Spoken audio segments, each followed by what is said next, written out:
West. The commentary is by Marty Morrissey.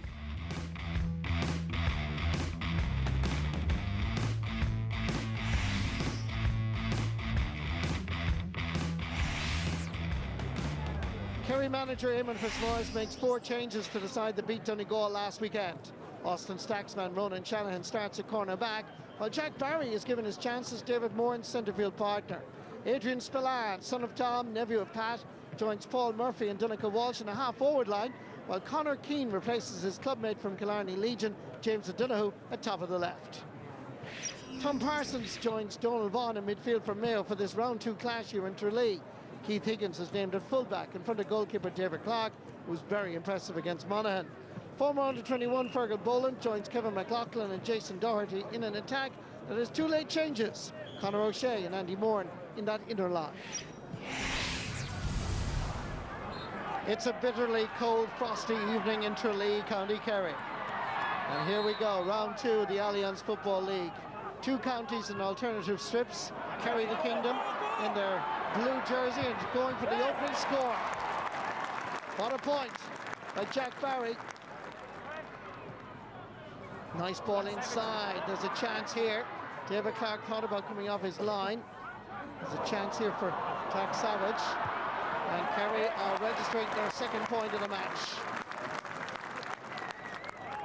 This is Conor Keane, Killarney Legion's man. And Mayo are split open. There's a chance here for Kerry. Oh, off the crossbar! And it was Adrian Spillane that was coming through like a tornado. There's Paul Murphy.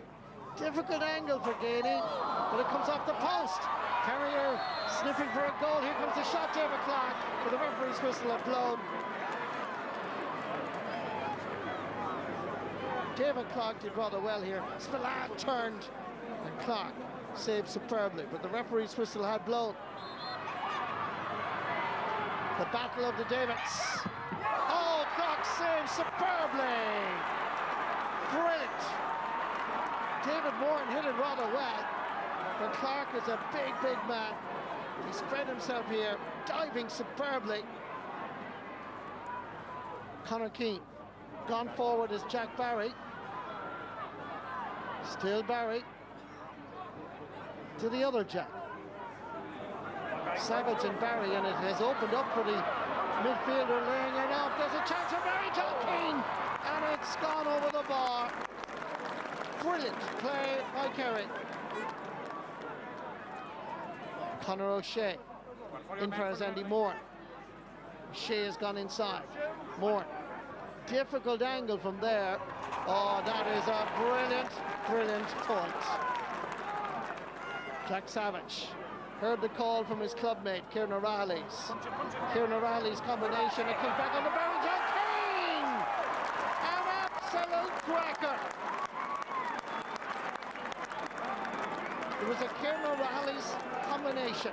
Out comes Clark, comes down to Barry John Keane, and he hit a cracker. Mayo with Colin Boyd steps up to the challenge, looks for the return pass. Instead, Nally goes for distance. Well won by Killian O'Connor, laying it off first, Colin Boyd. Mayo growing in confidence and beginning to feel they could actually come away with some points here. And here's another one. Andy Moran with his 2nd point of the game. Retaining the possession. Over fires Patrick Durkin, dropping it in. It's available, there's a chance. Oh, there's a foot block. Referee says play on, and Kerry come away with it. He was dropping in here, let's see what happened. Chance for Kevin McLaughlin, picked up instead by Jason Doherty. And there was no foot block there. In fact, that was just brilliant defending. Tom O'Sullivan, over first Peter Crowley. Back fires O'Sullivan, dropping it in. Oh, good ball. There's a chance here, and it's gone straight between the posts and over the bar. Stephen Cohen. Andy Moran and Mark Griffin back and forth. Nice play by Mayo. Andy Moran at the end of it, and that's over the bar. Kerry only managing 3 points. in this second half. Andy Moran is fouled, and that is a free in for Mayo. Crucial kick as we now enter injury time. Cillian O'Connor kicks this, never in any doubt. He has scored 9 times in this Allianz League Round 2 match in Tralee. But Mayo have turned around this Saturday evening match on its head without actually scoring a goal, but scoring 9 points. And Kerry find themselves in deep trouble here. And there's a lot more than deep trouble about to ensue. The referee will have to stop this brawling and this shoving and pushing. He's looking for one player in particular. And that's Tom Parsons.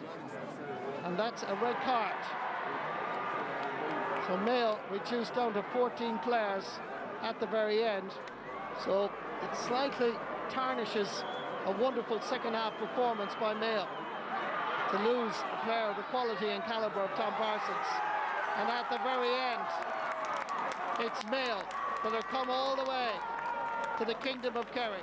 Tonight, it ends with Mayo victorious. Full-time score, Mayo 15 points, Kerry 110. We really wanted to show today, and we were very disappointed there in the first half, if I'm being honest. But this performance, are people going to remember it in September? No, but it's a good starting point for us. We've a good few players coming back from injury, the likes of Aidan and these guys trained during the week, so hopefully we can push on. We played a lot of good football, maybe didn't take some of the goal chances that would have given us a bit of a cushion. But as the game went on, Mayo got stronger. Maybe the bit of experience that they had on the pitch towards the end was a telling factor. We were a bit fortunate maybe to be, only going in by 4 points down. But, we took the game and a lot more pleasing in the second half. Indeed, that was an encouraging bounce back from the Westerners after last week's setback on home soil. And I suppose that's the point about it, David, isn't it? Like last week, you lost a game in Castlebar, you probably were expected to win, and then went to Kerry and get the points. Yeah, it's Mayo, Michael. The last time we're out of you're not up to these tricks again now. Look, there's been a lot of pressure on Mayo. Look, they have been out of the headlines during the off-season, and again, having a home defeat last weekend was not good. They didn't perform. They performed yesterday in the second half especially, and I think the manager, players will be very, very happy with it, because it's your second game, you go down to Kerry. Not too many teams go down to Kerry and win down there. And especially, Tomas, in the circumstances, like there was a huge crowd in Tralee last night, and I think the home supporters were gone home disappointed with that. Yeah, there was a great atmosphere down there, Michael, and I think after a great start above in Donegal, it was disappointing for Kerry. I thought they'd kick on. I was expecting Kerry to beat Mayo down there. Mayo had a disappointing week last week, and they came down and showed great spirit. They went in at half-time, 4 points down, and should have been possibly 7 after a missed penalty as well. Yeah.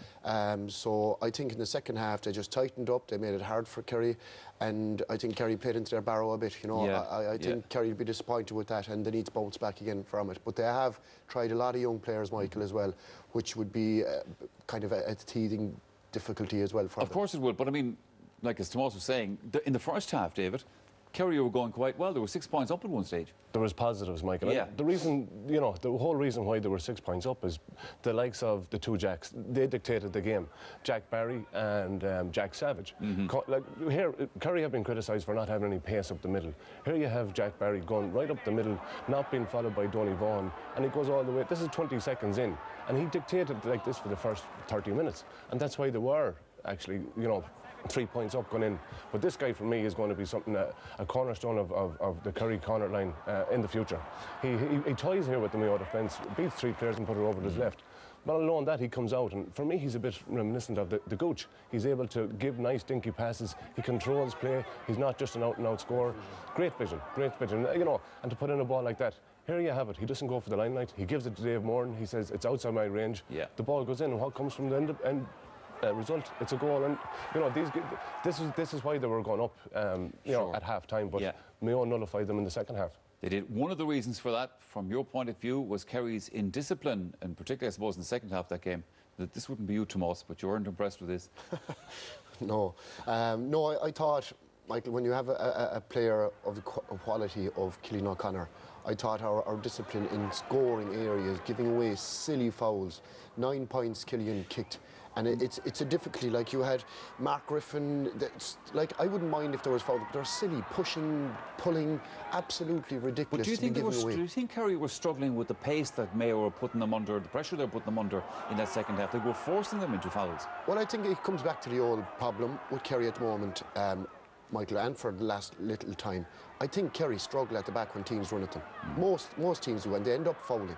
When teams are running at us, we tend to foul and pull them down. And it is a difficulty. At times, I think Andy Moran caused us no end of problems inside there in the second half as well. And look, 9 points from dead ball in a tight enough game. It's the difference between winning and losing. And he was outstanding. And it was. And he creates, he holds up the ball. He did it the very same last year, all year. So a good performance by them in that regard. No doubt about that. OK, 2 more games to report on now from Division 1. Roscommon and Donegal at Dr. Hyde Park, and Monaghan against Cavan in Castleblaney. These reports from Paul O'Neill and Eamon Horan.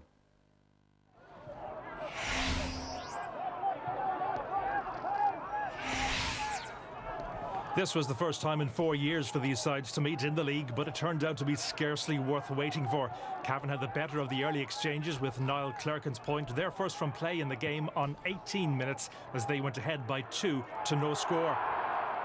Monaghan eventually came to life, and this effort from Conor McManus pushed Monaghan ahead for the first time.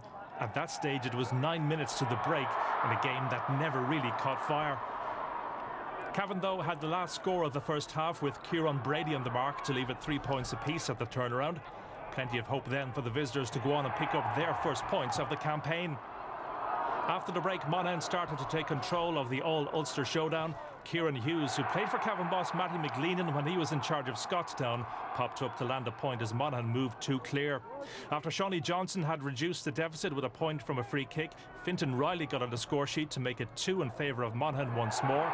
But even with 21 minutes remaining, remarkably, it was to prove to be their last score of the contest as they failed to push on.